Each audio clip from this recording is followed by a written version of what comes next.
when you see the asking price, right, the listing price, is there an average percentage that you will offer either lower, like I know with businesses and depending on the brokers and stuff like that, or the agents selling the businesses, I know that there's a certain percentage that they will list the deal higher than what the market conditions or market values were, trying to get more for it.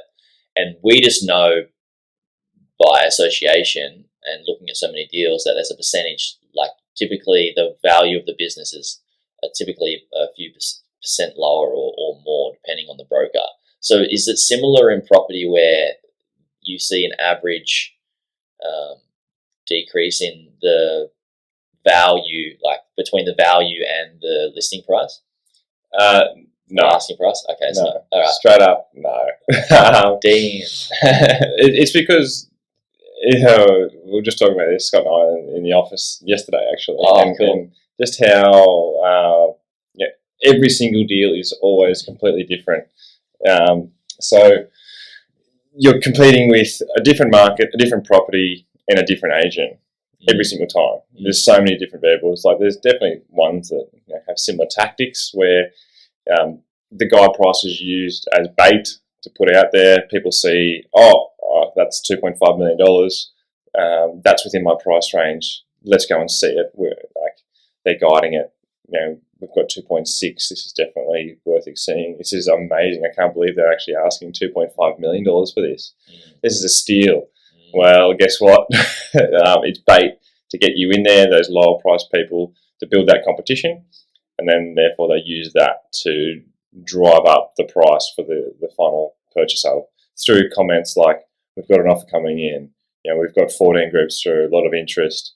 For those people with deeper pockets that are probably in that purchase price target range, if you actually assess it properly, which is in parts of Sydney, I'm talking, there's 20% discrepancy between asking price and what it actually goes for. Got ya. Then there's agents that just go in so confident. So as an example, we missed out on a unit in Sydney. Agent called him up and he just said, $1.9 million, mate. You got to be there, otherwise it's just you're wasting everyone's time. We looked at it. I couldn't see value over 1.825 as an absolute maximum. And then someone ended up paying 1.9 for it before auction to take it off the market. And they grossly overpaid for that property. Yeah, like 75 grand. Yeah, easy. Like I was being as competitive as I could be because I knew we were entering into a competitive market. And I'll share with you in a second why I knew it was competitive. And that confidence, people, like you think about the psyche of a buyer, they have to call the agent, they talk to him. They've just got so much like strength and confidence. It has to be here. Those agents can fall on their sword with their confidence level.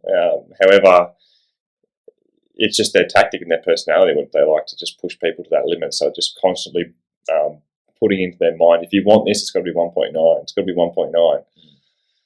And some people pay it because they have no idea. Once again, it's the emotional side. They've missed out on so many. They know they're paying too much, but they're just sick of it, and they're just like, "Just give me this." What's an extra $75,000 on a $1.9 million purchase? It's still 75 grand. That takes people, like, even if you're making 300 grand a year, it still takes you over a year to save of your life. Yeah. So there's that tactic, and the other tactic is there's agents that just play within the within the parameters of it's going to go for 2.8 to $3 million. What that generally means, and that's probably the majority of people, because there's those sleazy sales tactics that a lot of buyers get that distaste in their mouth after dealing with it, and not a lot of agents they're in the community, they're good people. They don't want to be walking in the street and people throwing rocks at them saying you're a lying piece. You know what I mean? But yeah, the third part of it is, we're within the range of 2.8 to $3 million. Generally, that means, so you're actually the seller's at $3 million at the higher end of that range. And then you've got to utilise your skill set of analysis to understand where this could potentially run, because it's the psychology of the buyer or the agents putting those figures in their brain again. $2.8, $3 million. Psychologically, they're going, oh, well, we don't want to go to the high end of the range because that's obviously our max budget.